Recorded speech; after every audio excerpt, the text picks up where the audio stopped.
శ్రీగురుభ్యో నమ. హరి ఓం. శ్రుతిస్మృతిపురాణానామాలయం కరుణాలయం నమామి భగవత్పాద శంకరం లోకశంకరం. ఓం సహనావతు సహనౌ భునక్తు సహ వీర్యంకరవావహై తేజస్వినావధీతమస్తు మా విద్విషావహై. ఓం శాంతి శాంతి శాంతి. యమధర్మరాజు యొక్క ఉపదేశం అద్భుతంగా నడుస్తోంది. ఆ ఉపదేశము అంటే అర్థం సాధనా మార్గం. దేనిని సాధించటానికి అంటే ఆ దేనిని సాధించటానికి అనే ప్రశ్నకి సమాధానం తెలుసుకోవాలంటే ఒక్కసారి మనం నచికేతుడు అడిగిన ప్రశ్నని గుర్తుకు చేసుకోవాలి. ఏమడిగాడు? ఏయం ప్రేతే విచికిత్సా మనుష్యే అస్థీతి చైకే నాయం అస్థీతి చైకే ఏతద్విద్యా మనసిష్టస్త్వయాహం వరాణామేష వరస్తృతీయ అని అడిగాడు కదా. ఇప్పుడు మానవుడు మరణించిన తర్వాత పరలోక సంబంధమైనటువంటి ఆత్మ ఉన్నదని కొందరు అంటున్నారు, లేదని కొందరు అంటున్నారు. ఈ విషయంలో నువ్వే నాకు ప్రమాణం, నువ్వు చెప్పాలి. ఎందుకయ్యా తెలుసుకొని నువ్వేం చేస్తావు అంటే, అది నేను ఆ స్థితిని పొందాలి, నేను ఎప్పుడూ ఉండటం అనేది అని నువ్వు రుజువు చేసి చెప్పినట్లయితే, ఎందుకంటే లేదు లేదు అనే అపనమ్మకంతో నేనేం చేయలేను. ఉన్నది అని కనుక నువ్వు ఖచ్చితంగా నిరూపించి చెప్పినట్లయితే అప్పుడు నేను ధైర్యంగా ఆ ఉన్నది అనే మార్గంలో వెళ్ళగలను. ఇక్కడ నేను అని నచికేతుడు అంటున్నాడు అంటే మళ్ళాంటి సాధకులు మనం అదే పరిస్థితి.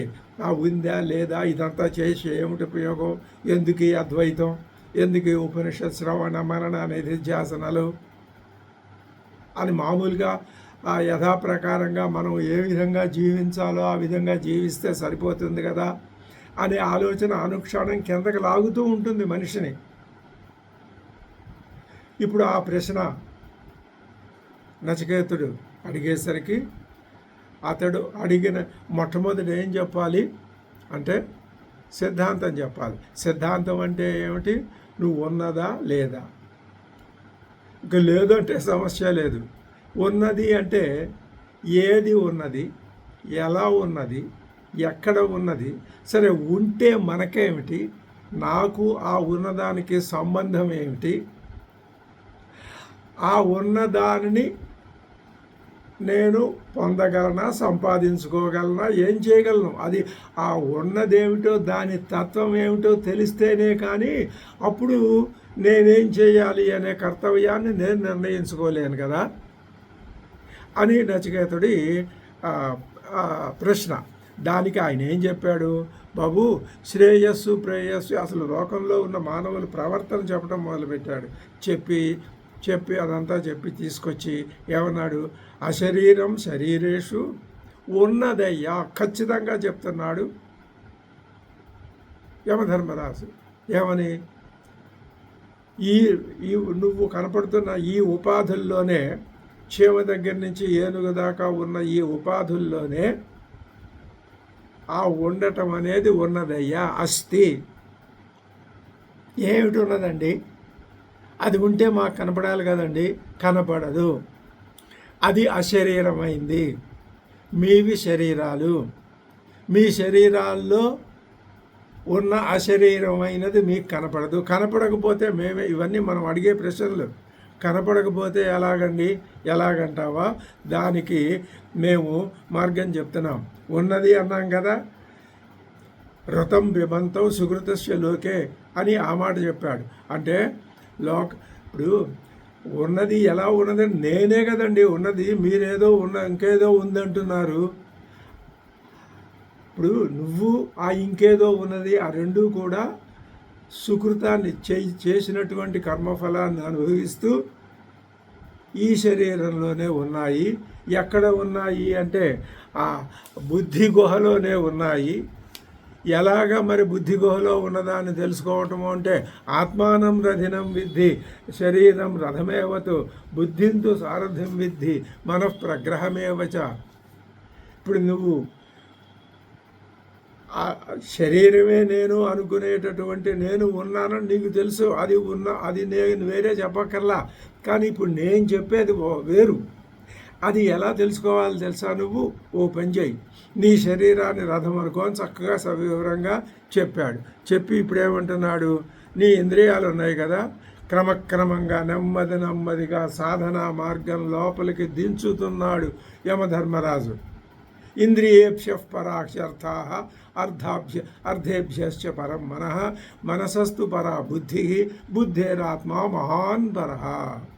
మహతఃపరం అవ్యక్తం అవ్యక్తాత్ పురుషః పరం పురుషాన్నపరం కించిత్ సా కాష్ట సా పరాగతి అని సాధనా మార్గాన్ని ఇక్కడ దాకా తీసుకొచ్చాడు. ఈ విషయాన్ని మనం ఇంతకుముందు బాగా జాగ్రత్తగా లోతుగానే పరిశీలించాం. దాన్ని ఇప్పుడు ఒకసారి మనం గుర్తుకు చేసుకున్నాం. సా కాష్ట సా పరాగతి. నీ మనస్సులోనే ఉన్నటువంటి బుద్ధి అనే గుహలో ఉన్నటువంటి ఆ అశరీర తత్వాన్ని, అజో నిత్య శాశ్వతోయం పురాణం అయినటువంటి తత్వాన్ని నువ్వు తెలుసుకోవాలి గనక అనుకున్నట్లయితే నువ్వు ఆ ప్రయాణం పూర్తి చేస్తే అది నీకు తెలుస్తుంది. ఇంక అంతకంటే లేదు, ఇంకా అంతకంటే వేరే గతి లేదు. అంటే నీ గతి అక్కడితోటి, ఆ గతి అంటే గమనం, నీ గమనం అక్కడితోటి ఆఖరు. సా కాష్ట సా పరాగతి యత్ప్రాప్య ననివర్తంతే అని అక్కడ శంకర భగవత్పాదులు కూడా ఒక మాట చెప్పారు. అక్కడికి వెళ్ళిన తర్వాత మళ్ళీ తిరిగి రావటం ఉండదు. ఇక్కడ ఒక అనుమానం వచ్చింది. ఈ అనుమానం మనకు రావాల్సిందే, మనలాంటి వాళ్ళు. ఎందుకంటే ఆ అనుమానం రావాలి, దాన్ని నివారించుకుంటేనే కానీ మళ్ళీ మన యొక్క సాధనా మార్గం సుదృఢం కాదు. లేకపోతే ఎన్ని అనుమానాలు పెట్టుకుని ఈ ప్రయాణం సాగిస్తే దానివల్ల ప్రయోజనం ఉండదని కదా. ఇప్పుడు దాని మీదట అనుమానం అడుగుతున్నారు. ఏమని? నన్ను గతి చేతు మీరు సా కాష్ట సా పరాగతి అన్నారు కదండి. అవునయ్యా అన్నాము. పరాగతి అన్నారు కదండి, అన్నామయ్యా. గతి చేత్ అంటే వెళ్ళటం అనేది ఉంటే అగతిరపి భవితవ్యం. అద్భుతమైన ఇది. లాజిక్ అంటే ఇదే, హేతు అంటే ఇదే, కౌంటర్ పాయింట్ ఏదో అంటారు అలాగా. అగతి అపి గతి అనేది ఉంటే మళ్ళీ రావటం కూడా ఉండి తీరాలి. మళ్ళీ తిరిగి రాని ఇది అంటారేమిటి, నివర్తంతే అంటారేంటి మీరు? ఉండి తీరాలి నివర్తనం కూడా, వెనక్కి వచ్చి తీరాలి. వెళ్ళావుగా మళ్ళీ రావాల్సిందే అనే ఒక ఇది లోకంలో ఉంది కదండి. కథం యస్మాత్ భూయో నజాయితే ఇది, మళ్ళీ పుట్టడని ఎలాగండి? మీరు చెప్పే విధానం ప్రకారమే మేము అర్థం చేసుకుంటున్నాం, ఫాలో అవుతున్నాం, ముందుకెడుతున్నాం. అనుమానాలు వస్తే అడుగుతున్నాం. ఆ అడగటం కూడా మీరు చెప్పేదాని విషయానికి అనుగుణంగానే అడుగుతున్నాం తప్ప వేరే ఏదో మా పాండిత్యాన్ని మేము చూపించటం కోసం అడగటం లేదు గురువుగారు. లేకపోతే గురువుగారికి కోపం వస్తుంది అని అనుకోవచ్చు. అదే అని అనుమానం. సరే, నా ఏష దోష, అదేం దోషం కాదయ్యా. ఎందుకని అంటావా? సర్వస్య ప్రత్యేగాత్మత్వాత్ అవగతి ఏవ గతి ఇది ఉపపద్యతే. ఏమిటండి భగవత్పాదులు వారు ఈ గతి ఏమిటి, అవగతి ఏమిటి? అవగతి అనే మాట భగవత్పాదులకు చాలా ఇష్టం అని పెద్దలందరూ చెప్తారు. ఇది ఈ మహానాత్మ ఉన్నదే, ఆత్మతత్వం, అదే జ్ఞానం, ప్రజ్ఞానం, చిత్ స్వరూపం, సచ్చిత్ స్వరూపం, నీ యొక్క స్వరూపం. ఇదంతా నేనే అని అనుకునే ఆ నేను కంటే వ్యతిరిక్తమైన ఇంకొక నేను ఉన్నదని నువ్వు తెలుసుకుంటూ ఉన్నావే, ఆ నేనే, అదే జ్ఞానం, అంతా అదే. అది ఏమిటి? అది ప్రత్యేగాత్మ అంటే నీకు వివరంగా చెప్పాం మేము.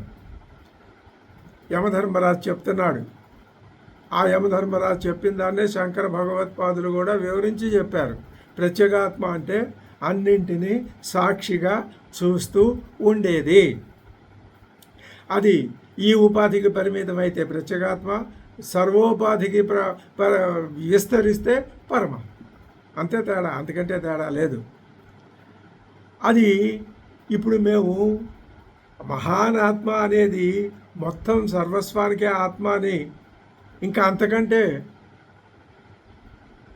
ఆ ఆత్మభూతమైనది స్వరూప ప్రత్యేగాత్మ మహాంతం అయినవి లేవు అని ఆ 3 విషయాలు మేము చెప్పాంగా.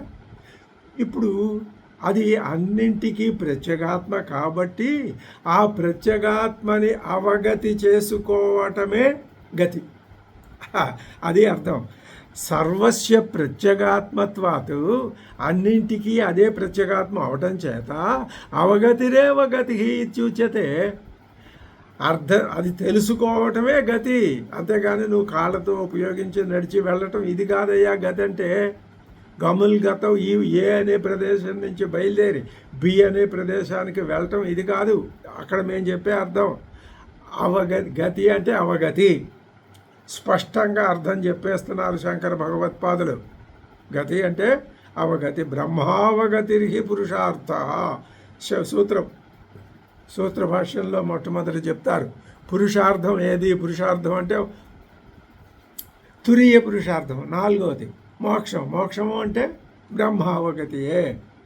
అవగతి అంటే అక్కడ నీ స్వరూపాన్ని నువ్వు తెలుసుకోవటమే. అదే ఈ మాట కూడా అదే అర్థం వచ్చేది కూడా ఇక్కడ కూడా చెప్పారు. ఇది ఉపచర్యతే. ప్రత్యేగాత్మత్వంచ దర్శితం ఇంద్రియ మనోబుద్ధి పరత్వేనా. ఇంద్రియాలు మనస్సు బుద్ధి ఒక్కొక్క దానికి ఇంద్రియాల కంటే అర్థములు పరము, అర్థముల కంటే మనస్సు పరము, ఆ మనస్సు కంటే బుద్ధి పరము, బుద్ధి కంటే మహానాత్మ పరము, అదే ప్రత్యేగాత్మ అని చెప్పాం కదా, నిరూపితం. ఇంకా నీకు అనుమానం ఏమిటి? యోహి గంత సహా అగతం అప్రత్యగ్రూపం గచ్చతి అనాత్మభూతం. ఇదిగో అవగతి కాకుండా ఉండేటట్లేదు. మేము ఏమని అర్థం చెప్పాం? ఇది చాలా అద్భుతమైన విషయం. తాను ఇచ్చిన స్టేట్మెంట్ని తాను బ్రహ్మాండంగా బలపరుచుకుంటున్నారు శంకర భగవత్పాదులు. ఆయన ఏం స్టేట్మెంట్ ఇచ్చాడు? అవగతిరేవ గతి నా అన్యతు అని చెప్పారా? పైనగా ఇప్పుడేగా చెప్పింది. సరే, ఇప్పుడు నీకు ఇంకా అనుమానం తీరలేదా? గతి అంటే చెప్పమంటావా? అదిగో ఇప్పుడు యోహి గంత, ఎవడైతే గంత ఉన్నాడో అంటే వెళ్ళేవాడు, వాడు అగతం అప్రత్యగ్రూపం గచ్చతి. ఆ గతి అంటే ఏమిటనుకున్నావు? ప్రత్యక్ష స్వరూపం అయిన దానికి గతి ఉండదయ్యా, అవగతే తప్ప. గతి దేనికి ఉంటుంది చెప్పమంటావా? అప్రత్యగ్రూపానికి ఉంటుంది. ఇది అద్భుతమైన విషయం అండి. ప్రత్యగ్రూపానికి గతి ఉండదు. ఏముంటుంది? అవగతే, తెలుసుకోవటమే. నేను తెలుసుకుంటే మంచిదే. ఆ తెలుసుకున్న దానిని నిలుపుకో. నిలవటం కష్టం, చాలా కష్టం. ఎందుకు నిలవదండి? దాన్ని పడగొట్టేవి నీలోనే ఉన్నాయి అంత శత్రువులు. ఇప్పుడు నీలో 2 నేనులు ఉన్నాయని చెప్పామా? చెప్తా ఈ మాట. ఏమిటది? 1 రావణాసురుడు నేను, 2 శ్రీరాముడు నేను. రెండు నీలోనే ఉన్నాయి. రావణాసురుడు నేను, అబ్బాయి నేను శ్రీరాముడినే పూజిస్తానండి. రావణాసురుడిని పూజించడం ఏమిటి? రావణాసురుడు నాలో ఉండటం ఏమిటి? మీరు చెప్పమంటే ఇదా మాకు ఉపదేశించే బోధ జ్ఞానం అని ఎదురు గురువుని కూడా నిందించే అర్థం ఉంటుంది. అంత కోపం వస్తుంది. దాని అర్థం ఏమిటి అంటే, రావణాసురుడు ఉన్నాడు అంటే అదిగో అరిషడ్ వర్గాలు నీలోనే ఉన్నాయి, ఇదంతా నాదే అనుకోవటమే రావణతత్వం. ఆ రెండో నేను ఉంది చూసావా, దాన్ని పట్టుకోవటానికే ఈ మహాప్రయాసంతా. అదే రామాయణం పడింది. మరి ఉపనిషత్తులు చదివిన తర్వాత రామాయణం చదివితే ఆ దృష్టితో చదవాలా, లేకపోతే ఇంకా వేరే దృష్టితో చదవాలా? అది సరే ప్రశ్న. ఇప్పుడు ఎవడైతే వెళ్ళేవాడు ఉంటాడో, గంత ప్రయాణం చేసేవాడు, సహా అగతం అప్రత్యగ్రూపం గచ్చతి అనాత్మభూతం. ఆ ప్రత్యగ్ రూపాన్ని పట్టుకోవటం అంటే అవగతే. పట్టుకోవటము అని కనుక నువ్వు గట్టిగా పట్టుబట్టి కూర్చుంటే అదే అప్రత్యగ్భూతం. ప్రత్యగ్భూతం కాదు, అప్రత్యగ్భూతం, అనాత్మభూతం, అప్రత్యగ్ రూపం అయిన దానిని వెళ్ళటమే. అంటే నువ్వు కర్తవ్యుండి ఒక కర్మని పట్టుకోవటమే అవుతుంది. నా విపర్యయన, అంతే తప్ప ప్రత్యగ్భావతత్వాన్ని పట్టుకోవటానికి గతి అక్కర్లేదు, అవగతి ప్రధానం. తథాచ శృతి అనధ్వగా అధ్వసు పార ఇష్ణవ. అసలు ఆ మార్గంలో వెళ్ళరండి, కానీ ఆ మార్గం అంతా వాళ్ళకి తెలుసును. ఇది అద్భుతమైన విషయం. బహుశా ఉపనిషత్ బోధలన్నింటికీ ఇంకా చెప్పుకోవాలంటే శంకర తత్వానికి ఇంకా వివరంగా చెప్పాలంటే సాధన మార్గానికి ఈ పారాగ్రాఫ్ అది హైలైట్. ఇదే ముఖ్యమైనది. ఇది ఒక్కటి మనం గుర్తుపెట్టుకుంటే మనకు అన్ని విషయాలు ఇందులో తెలిసిపోతాయి. ఈ పారాగ్రాఫ్ మళ్ళీ ఒక్కసారి మనం చదువుకుందాం. ఏమని ఏమడిగాడు? నన్ను గతి చేత్ అవగత్యాపి భవితవ్యం అగత్యాపి భవితవ్యం కథం యస్మాత్ భూయో నజాయితే ఇది అని అడిగాడు. నా ఏష్ దోష తీసే, ఇదేం పెద్ద దోషం కాదు. ఎందుకని అంటావా? సర్వస్య ప్రత్యేగాత్మత్వాతు అవగతిరేవ గతి. ఈ ఒక్క మాట గుర్తుంటుంది. సర్వస్య ప్రత్యేగాత్మత్వాతు అవగతిరేవ గతి ఇది ఉపచర్యతే అని మేము సమాచారం చెప్పుకుంటున్నాం అని మేము స్పష్టంగా అర్థం చెప్పుకుంటున్నాం. లోకంలో వాడుకలో ఉండే మాట కూడా అదే. ఏమే ఎలా చెప్తారండి? దానికి హేతువు చెప్పాలిగా, రీజన్ చెప్పాలిగా. చెప్పాంగా, ఇంద్రియ మనో బుద్ధి పరత్వేన. అదే ప్రత్యేగాత్మత్వం అంటే. ఇది కాదు అని నువ్వు నిరూపించు చూద్దాం. ప్రత్యేగాత్మ లేదు అని నిరూపించు. ఉన్నది అని మేము నిరూపించాం. అది అర్థం చేసుకోవటం అంటే అవగతే అని ఇప్పుడు చెప్తున్నాం. అంతే తప్ప ఇంకా నువ్వు వినకపోతే మొండికేసి అప్పుడు ఏం చేస్తాను తెలుసా? యోహిగంతా సహా అగతం అవ్యగ్రూపం అప్రత్యగ్రూపం గచ్చతి అనాత్మభూతం నా విపర్యయేణ. అంతకంటే వ్యతిరేకంగా ఉండదు. తథాచ, ఇది కీలకమైన స్టేట్మెంట్ అన్నమాట. తథాచ దర్శయతి ప్రత్యేగాత్మత్వం సర్వస్వ. ఇప్పుడు ఈ విధంగా అంతటి సమస్తానికి, ఈ సృష్టికి అంతటికి ప్రత్యేగాత్మత్వాన్ని నిరూపిస్తున్నారు. దాన్ని పట్టుకోవటం ఎలాగో ఒక అత్యద్భుతమైన మంత్రవర్ణం ద్వారా చెప్తున్నారు. ఏమని? ఏష సర్వేషు భూతేషు గూఢో ఆత్మా న ప్రకాశతే దృశ్యతే త్వగ్రియయా బుద్ధ్యా సూక్ష్మయా సూక్ష్మదర్శిభిః. బహుశా ఆ ఉపనిషత్తు, ఈ శంకర భగవత్పాదులు ఇద్దరూ ఒకరికొకరు జోడైనట్లున్నారు. ఈయన ఆ ఉపనిషత్తు ఏది చెబితే దానికి చక్కగా ఈయన దాన్ని వివరించి చెప్పి దాంతోటే ప్రయాణం. ఈయన ఎలా వ్యాఖ్యానం చెబుతుంటే ఉపనిషత్తు కూడా అలాగే చెప్తూ ఉంటుంది. ఇలా మనం భావన చెయ్యాలి. చెయ్యకపోతే మనకి ఉపనిషత్తు మీద ఆత్మీయత పెరగదు. ఆత్మీయత పెరగటము అంటే అది మనం అయిపోవటమే. అది మనం అవటం లేదా మనం అదైపోవటం. మనం అదైపోవటం దానికేం అవసరం? మరి ఏమిటి అవసరం? అదే మనం అయిపోవాలి. అప్పుడు రెండు ఒకటే. ఇంకా గంగా సముద్రం అని వేరే ఉండదు, ఉన్నదంతా జలమే. ఇంకా అప్పుడు సముద్రం అనే పేరు కూడా లేదు దానికి, ఉన్నదంతా జలమే, అంతే. ఇప్పుడు అదే చెప్తున్నారు. ఏష సర్వేషు భూతేషు గూఢ ఆత్మా న ప్రకాశతే దృశ్యతే త్వగ్రియయా బుద్ధ్యా సూక్ష్మయా సూక్ష్మదర్శిభిః. సూక్ష్మదర్శిభిః, సూక్ష్మదర్శులు ఉన్నారే వాళ్ళు ఏం చేస్తున్నారయ్యా అంటే వాళ్ళు ఎవరు అంటే సూక్ష్మ వస్తు నిరూపణ పరయా సూక్ష్మయా. సూక్ష్మయా సూక్ష్మదర్శిభిః. సూక్ష్మదర్శిభిః అంటే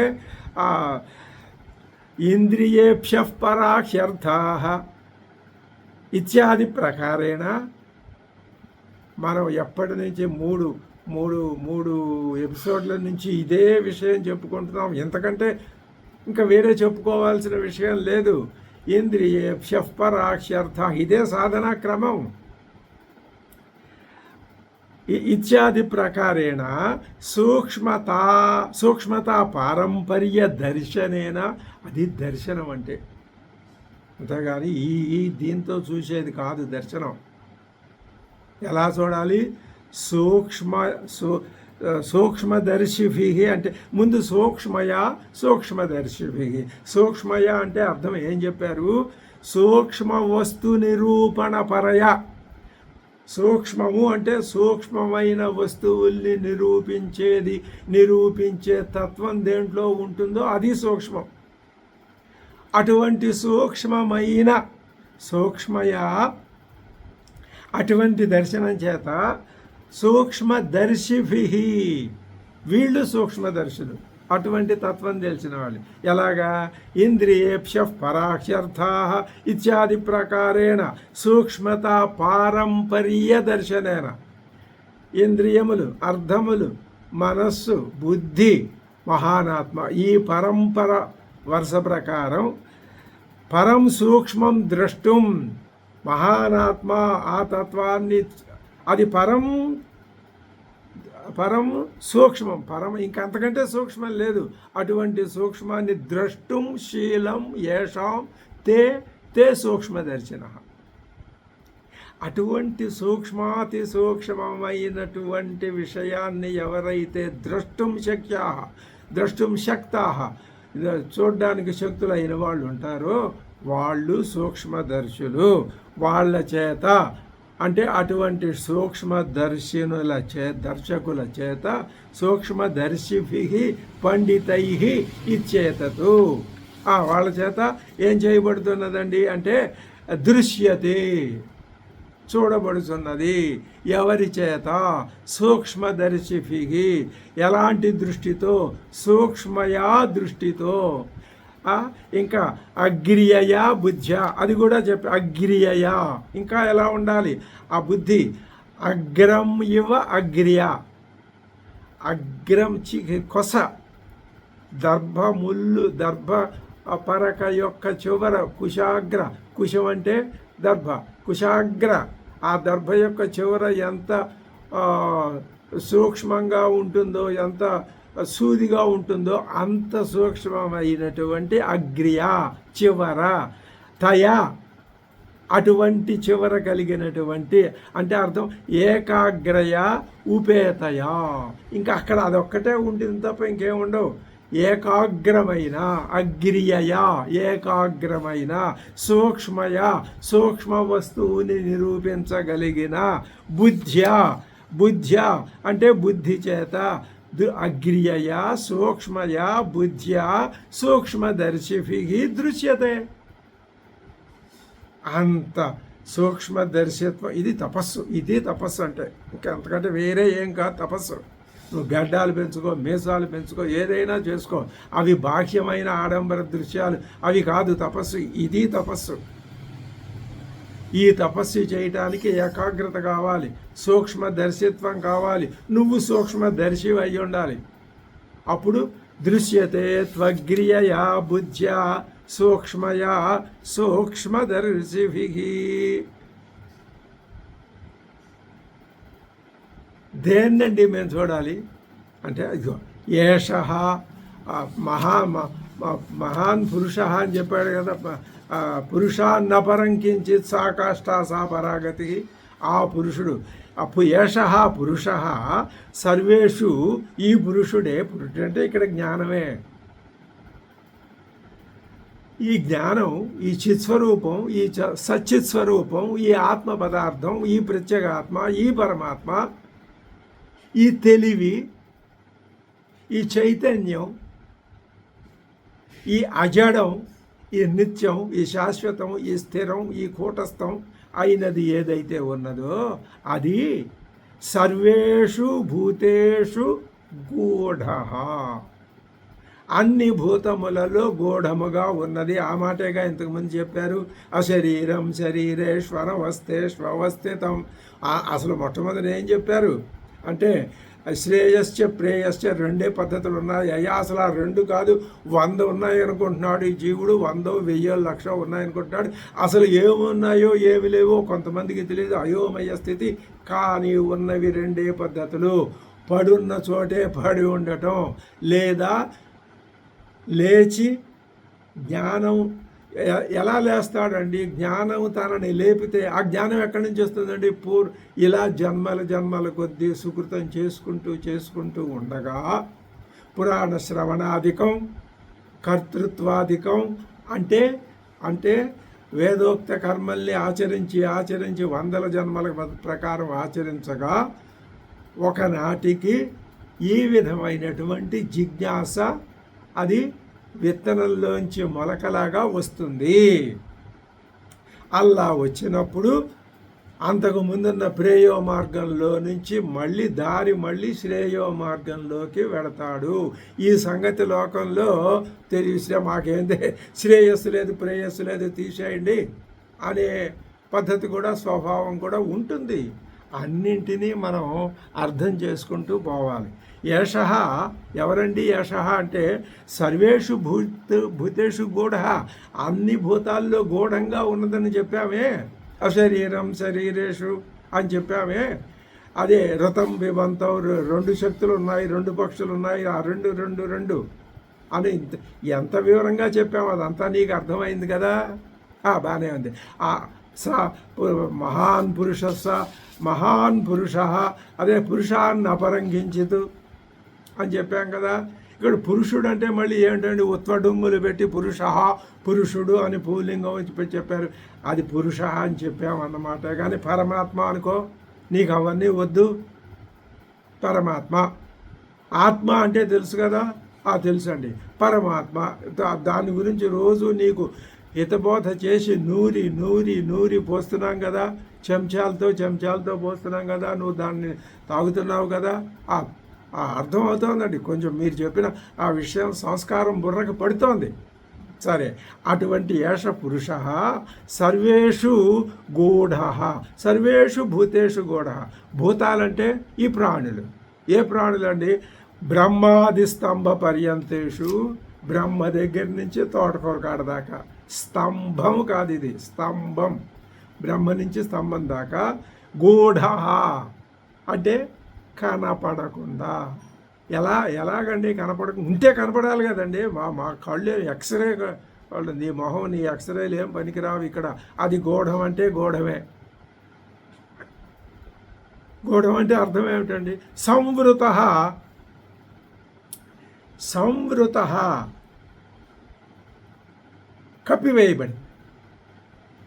కప్పివేయబడింది అంటే చుట్టివేయబడింది. వేటి చేత? దర్శన శ్రవణాది కర్మ అవిద్యామాయాచ్ఛన్న. అది దాన్ని కప్పేసింది ఏదో చెప్పమంటావా? అవిద్య లేదా మాయ లేదా అజ్ఞానం లేదా తెలివి తక్కువతనం లేదా సత్వరజస్తమస్సులనే గుణాలు లేదా అరిషడ్ వర్గాలు, కామక్రోధ లోభ మోహ మద మాత్సర్యాలనే అరిషడ్ వర్గాలు. ఇవన్నీ కలిపి కట్టుకొని వచ్చి దాన్ని కప్పేసినయ్యా. ఏమంటే మరి అది బయటపడాలంటే ఆ కప్పుని తీసేయి నువ్వు. అందుకే అది తీస్తే అప్పుడు ఎలా తీసేయాలండి? అగ్రియయ సూక్ష్మయ బుద్ధ్య నువ్వు ఆలోచిస్తే ఆ ముసుగు దాని అంతటా అదే తొలగిపోతుంది. ఇదే సాధన. దర్శన శ్రవణాది కర్మ అది కప్పబడి ఉండటం చేత ఎలా అనిపిస్తోంది తెలుసా? అదే చూస్తోంది, అదే వింటోంది, అదే మాట్లాడుతోంది, అదే నడుస్తోంది. ఈ పనులన్నీ చేసేది అదే అనిపించుకుంటోంది. నిజంగా చేయట్లేదు, పాడులేదు. అది అవిద్యా మాయాచ్ఛన్న అతయేవ ఆత్మ. ఆ ఆత్మ న ప్రకాశతే ఆత్మత్వేన.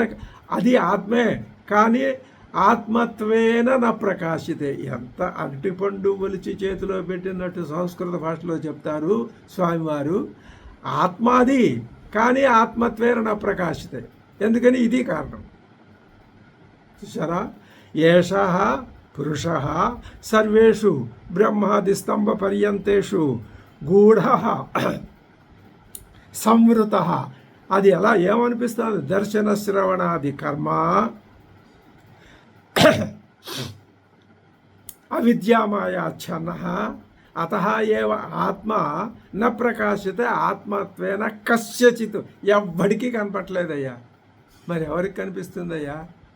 దృశ్యతే కనిపిస్తుంది. ఎవరికి? ఎలా?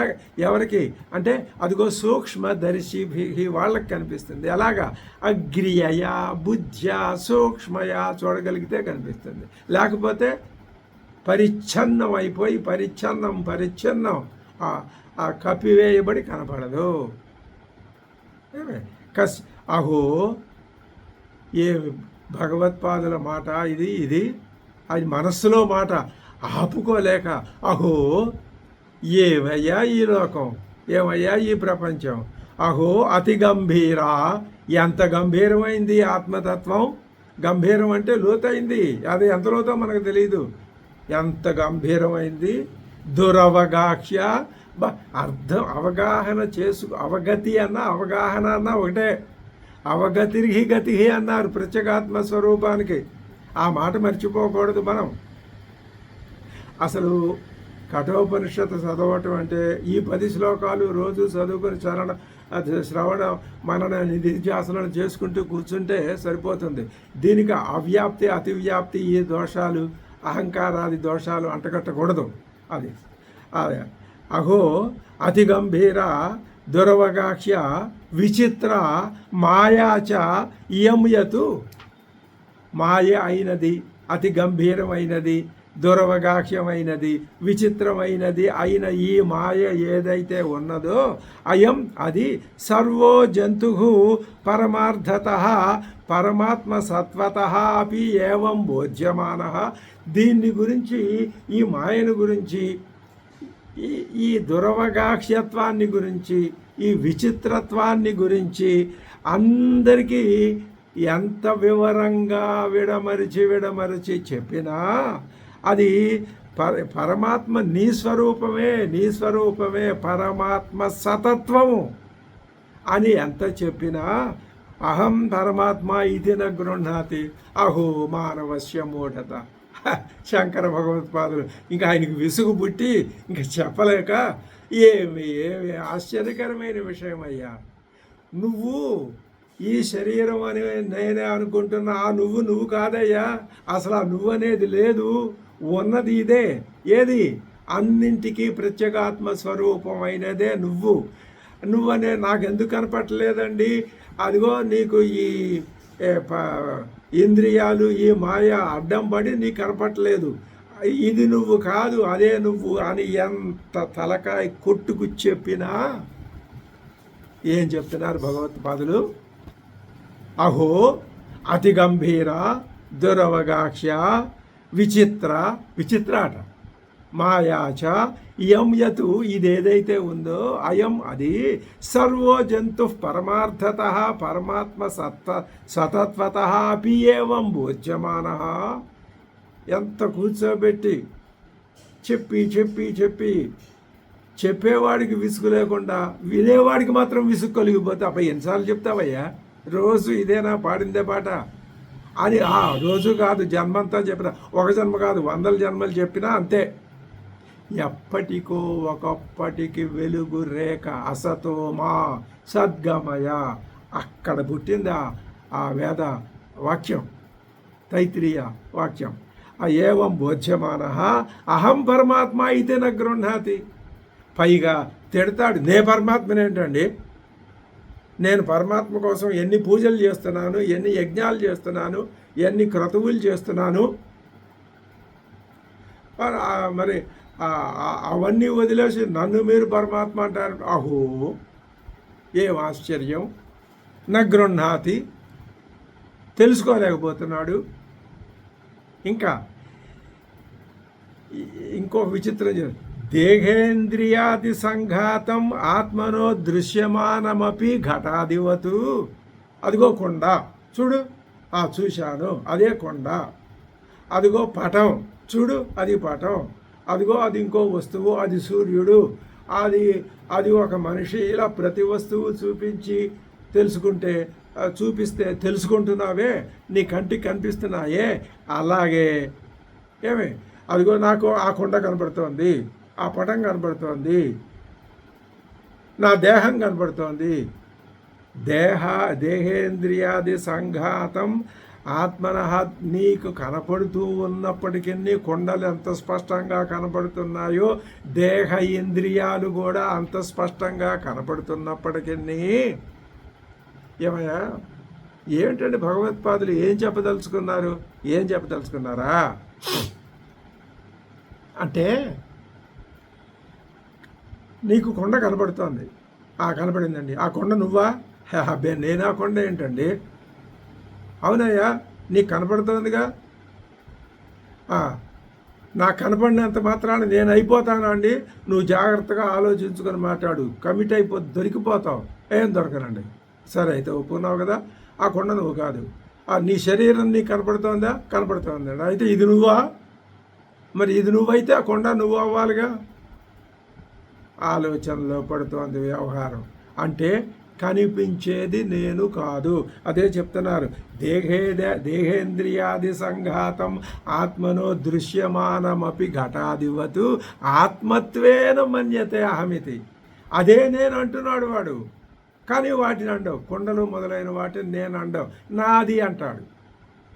ఇది నేనే అంటాడు. ఇక్కడ లాజిక్ ఏమిటి? అది నాదైనప్పుడు ఇది నాది కావాలి, ఇది నేనైనప్పుడు అది నేను కావాలి. కాబట్టి అసలు ఏదీ కాదు. ఇది అముష్యపుత్ర. నేను పైగా ఇప్పుడు ఇంకొక అద్భుతమైన విషయాన్ని తీసుకొచ్చి, నేను ఫలానా వారి పుత్రుడిని. ఏమిటి ఫలానా వారి పుత్రుడు? ఎలా చెప్తావు? కంటికి కనిపిస్తున్నావు కదా, కంటికి కనిపించేది నువ్వు కాదు కదా. ఏమని నిరూపించావు? ఇంద్రియేభ్య పరాక్షర్థా. ఏం నేర్చుకున్నావు? సూక్ష్మాతి సూక్ష్మమైనది నేను నేర్చుకున్నావు. మరి ఈ స్థూలాతి స్థూలమైన వాటిని పట్టుకొని నేనంటావే? అది ప్రశ్న. ఇది ఎవరైనా సరే ఒప్పుకొని తీరవలసిందే. నూనం అముష్యపుత్ర అయితే అనుచ్యమాన అపి గృహ్ణాతి. ఎవరు చెప్పారు నీకు వాళ్ళ కుమారుడు నువ్వు అని? అనుచ్యమాన అపి గృహ్ణాతి, గ్రహిస్తున్నాడు. నూనం పరస్య ఏవ మాయయా మోముక్ష్యమాన సర్వలోకో బంభ్రమీతి. అబ్బా, ప్రతి మానవుడు నిశ్చయంగా ఆ పరస్య ఏవ మాయయ, ఆ పరమాత్మ యొక్క మాయ చేతనే. ఆయనేమి ఆ మాయ అనే వలన నీ మీద వేశాడని కాదు, నీకు నువ్వే ఆ మాయని కల్పించుకున్నావు. ఆ మాయయ మోముహ్యమాన అంటే ఆ మూర్ఖత్వాన్ని పొందుతున్నవాడై, మోహాన్ని అజ్ఞానాన్ని పొందుతున్నవాడై, సర్వ లోక, ఈ లోకమంతా అంటే ప్రజానీకమంతా మనుష్యులంతా బంభ్రమీతి, దంధ్రం యమానః పర్యంతి మూఢా. అది లోకమంతా ఇలాగే గిరగిరా తిరుగుతోంది. తథాచ స్మరణం ఏమని? నాహం ప్రకాశ సర్వస్య యోగమాయా సమావృత. అంటే ఈ మూడు గుణముల కలయిక యొక్క మాయచే బాగా కప్పివేయబడిన నేను ప్రతివానికి ప్రకాశించుట లేదు. ఎందుకని కప్పేసింది? ఈ మూడు గుణాలు, సత్వరజస్తమో గుణాలు మూడింటు నన్ను కప్పేయటం చేత.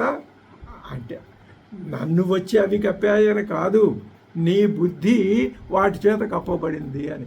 అందుకని లోకానికి నేను తెలియటం లేదు అని భగవద్గీత కూడా చెప్పాడు. ఇప్పుడు ఇక్కడ ఒక చిన్న డౌటు వచ్చింది. ఏమని? నన్ను విరుద్ధ మీద ముచ్యతే. ఏమిటండి మీరు పరస్పర వ్యతిరేకంగా చెప్తున్నారు? మత్వాధీరో నశోచతి అంటారు, నా ప్రకాశతే అంటారు. అంటే మత్వాధీరో నశోచతి అంటే తెలుసుకొని వివేకం కలవాడు శోకం పోగొట్టుకుంటాడు అన్నారు. మేము కూడా తెలుసుకుంటాం, శోకం పోగొట్టుకుంటాం. ఇక్కడ మళ్ళీ ఏమన్నా న ప్రకాశితే, గూఢోత్మ న ప్రకాశితే అంటారు ఏమిటండి? ప్రకాశిస్తుంది అంటారు ఏమిటండి? ప్రకాశించకపోతే మేము తెలుసుకుని ఎలాగా ఆ మోక్షం పొందుతామంటే మీరు చెప్పేది విరుద్ధంగా ఉందండి అంటే నా ఏతత్ అది అది అలా కాదయ్యా. అసంస్కృత బుద్ధే అవిజ్ఞేయత్వాత్ సంస్కృత దృశ్యతే త్వగ్రియయా బుద్ధ్యా సూక్ష్మయ అది ఉందా? అది ఉంటే నీకు ఈ ఈ అప్రకాశకత్వం అనేది ఉండదు అని అద్భుతమైనటువంటి ఆ సాధనా మార్గాన్ని ఈ విషయం చెప్పి ఇది చాలా ఉత్తమోత్తమైంది. దీని తర్వాత రాబోయే శ్లోకాలు చాలా ప్రపంచ ప్రసిద్ధి వహించిన పెద్దలందరూ తమ తమ ఉపన్యాసాల్లో అసలు వేదాంతాన్ని వివరించే పెద్దలు ఉపన్యసించే పెద్దలు ఈ శ్లోకాల్ని ఉదాహరించకుండా ఉండరు.